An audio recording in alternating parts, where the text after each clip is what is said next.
နေတိုင်းအဲ့ဒီအမျိုးသမီးဟာသူမရဲ့မျက်နှာကိုခွေးနဲ့သွေးတွေနဲ့လိမ့်ကြံပြီးခြောက်သွေ့သွားအောင်မီးနဲ့အပူပေးကတမင်တကာအယူတယောက်လိုဟန်ဆောင်နေခဲ့ပါတယ်။သူမဟာသူမရဲ့အသားရည်ကိုညှို့မဲသွားစေပြီးမျက်နှာကိုရိုးဆိုးသွားအောင်လုပ်ဖို့မျှော်လင့်ခဲ့ပေမဲ့အံ့ဩစရာကောင်းတာကသူမဟာပိုပြီးတော့တောင်လှပလာခဲ့ပါတယ်။ဒီသတင်းဟာဧကရစ်မင်းထံကိုပြန့်နှံ့သွားခဲ့ပြီးဧကရစ်ကသူမကိုစစ်လက်ဖျားစစ်သူကြီးနဲ့လက်ထပ်ဖို့အမိန့်ပေးခဲ့တယ်လို့အကယ်၍ညှဉ်းဆန်ခဲ့ရင်သူမရဲ့မိသားစုတစ်ခုလုံးကိုတပ်ပစ်မယ်လို့ချင်းချောက်ခဲ့ပါတယ်။အဲ့ဒီအမျိုးသမီးဟာအမိန့်ကိုမနာခံချင်ပေမဲ့သူမမှာရွေးချယ်စရာမရှိခဲ့ပါဘူး။သူတို့ရဲ့မင်္ဂလာဆောင်ရက်မှာတော့စစ်သူကြီးဟာပေါ်မလာခဲ့ပါဘူး။သူဟာသူမကိုအဆက်ခွဲဖို့အတွက်တစ်သားရုပ်သေးရုပ်တရုပ်ကိုသာဆေလွတ်ခဲ့ပြီးရောက်ရှိနေသူအားလုံးရဲ့လှောင်ပြောင်စရာဖြစ်အောင်လုပ်ခဲ့ပါတယ်။ဒါပေမဲ့အဲ့ဒီအမျိုးသမီးဟာအလွယ်တကူအနိုင်ကျင့်ခံရမယ့်သူမဟုတ်ပါဘူး။သူမဟာနေရဲနေတဲ့ခေါင်းကြီးချုံပေါ်ကိုမတင်လိုက်တဲ့အခါမှာတော့အေးဆက်ထက်မြက်တဲ့ညလုံးတွေနဲ့အတူမယုံနိုင်လောက်အောင်လှပတဲ့မျက်နှာတစ်ခုပေါ်ထွက်လာပါတယ်။သူမဟာဧည့်သည်တွေရဲ့အတင်းအဖျင်းပြောတန်တွေနဲ့စိုက်ကြည့်နေတာတွေကိုဂရုမစိုက်ပဲဒီလိုရဲစရာကောင်းတဲ့မင်္ဂလာပွဲရဲ့တကယ်ပကူချက်ဖြစ်နေတယ်လို့မျိုးလူတိုင်းနဲ့အတူအေးအေးဆေးဆေးအရက်တက်နေခဲ့ပါတယ်။သူမဟာမင်္ဂလာခန်းဆောင်ကိုပြန်ရောက်တဲ့အခါမှာတော့အလှဆင်ထားတဲ့အတုံးဆောင်အားလုံးကိုဆွတ်ဖြုတ်ပစ်လိုက်ပါတယ်။သူမအနားယူတော့မယ့်အချိန်မှာပဲစစ်သူကြီးရဲ့နှုတ်ထိန်မျိုးသမီးဟာအခန်းထဲကိုဝင်လာခဲ့ပါတယ်။သူမဟာစစ်သူကြီးကိုပြုစုဆောင်ရှောက်ခဲ့ရသူဆိုတဲ့အဆင့်တန်းကိုအသုံးချပြီးတခင်မတစ်ကိုခိုင်းစေတာဘယ်လိုနေထိုင်ရမယ်ဆိုတာကို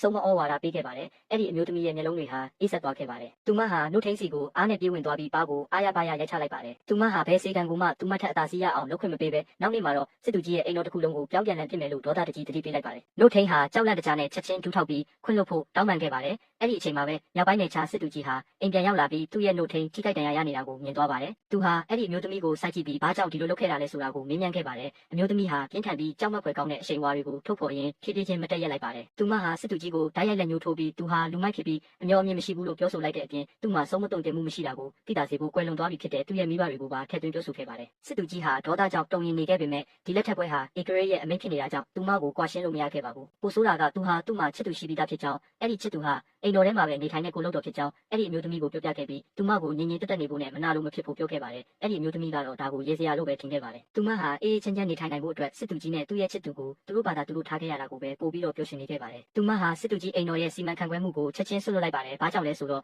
အိမ်တော်ဟာအပြင်ပန်းကြည့်ရင်ခမ်းနားပေမဲ့တကယ်တမ်းမှာတော့ဘန္နာတိုက်ထဲမှာငွေစင်1000ပဲကျန်တော့တဲ့အထိဒေဝါလီခံနေရတာကိုသူမသိထားလို့ဖြစ်ပါတယ်။မကြခင်မှာပဲအပြစ်ကင်းစင်ပုံရတဲ့ကိုလုတ်တော်ဟာသူမကိုလာရောက်နှုတ်ဆက်ပါတယ်။ကိုလုတ်တော်ဟာအာနာတလူမျိုးဟန်ဆောင်နေပေမဲ့သူမပြောသမျှစကားတိုင်းဟာပြီးခဲ့တဲ့ညကစစ်သူကြီးကသူမကိုဘယ်လောက်တောင်အလိုလိုက်ခဲ့တယ်လဲဆိုတာကိုတွေ့ဝိုက်ပြီးကြောဝါနေတာပဲဖြစ်ပါတယ်။အဲ့ဒီအမျိုးသမီးဟာသူမရဲ့ပြည့်ရည်ကိုအထွန်းဖောက်မြင်ခဲ့ပြီးသူတို့ရဲ့အဆင့်တန်းတွေကိုရှင်းရှင်းလင်းလင်းပြောပြလိုက်ပါတယ်။သူမဟာတရားဝင်ဇနီးဖြစ်ပြီးကိုလုတ်တော်ဆိုတာဟာအစေခံတယောက်သာဖြစ်တယ်လို့ပြောလိုက်ပါတယ်။မျှော်လင့်မထားပဲစစ်သူကြီးဟာတီတီငိမ့်ငိမ့်နဲ့ကိုလုတ်တော်ကိုဝင်ဆောင်နေစဉ်အတွင်းအေးအေးဆေးဆေးနားနာနေနိုင်ဖို့အတွက်သူမရဲ့မင်္ဂလာလက်ဆောင်ပစ္စည်းတွေကိုအိမ်တော်ဘန္နာတိုက်ထဲကိုအနံ့ဖို့ပြောလိုက်ပါတယ်။ဒါဟာနောက်ဆုံးမှာတော့သူမရဲ့ပါရမီပစ္စည်းတွေကိုတောင်မမောဝန်းနဲ့အဲ့ဒီလူကိုကြည့်ရင်သူမကိုစိတ်ကုန်သွားစေခဲ့ပါတယ်။သူမရဲ့မျက်လုံးတွေဟာရေခဲလိုအေးဆက်သွားခဲ့ပါတယ်။သူမရဲ့စကားတွေကြောင့်ကိုလုတ်တော်ဟာကြောက်လန့်ပြီးမိုးတော့မလို့ဖြစ်နေချိန်မှာပဲစစ်သူကြီးဟာသူ့ချစ်သူစိတ်မကောင်းဖြစ်နေတာကိုအချိန်ကိုက်မြင်သွားပါတယ်။သူဟာဘာအကြောင်းပြချက်ကိုမှမမေးမြန်းပဲအဲ့ဒီအမျိုးသမီးကိုဒေါသတကြီးအော်ဟစ်ပါတော့တယ်။အဲ့ဒီအမျိုးသမီးလည်းဒေါသထွက်သွားပါတယ်။သူမဟာလက်ဖက်ရည်ခွက်ကိုသူ့ချေရင်းမှာရိုက်ခွဲပစ်လိုက်ပြီးကိုလုတ်တော်ကိုခေါ်ပြီးသူမရဲ့ဝင်းထဲကနေအခုချက်ချင်းထွက်သွားဖို့အမိန့်ပေးလိုက်ပါတယ်။တလအကြာမှာတော့စစ်သူကြီးဟာအဲ့ဒီအမျိုးသမီးစီကိုနောက်တစ်ကြိမ်လာရောက်ပြီးသူ့ရဲ့ကိုလုတ်တော်မှာ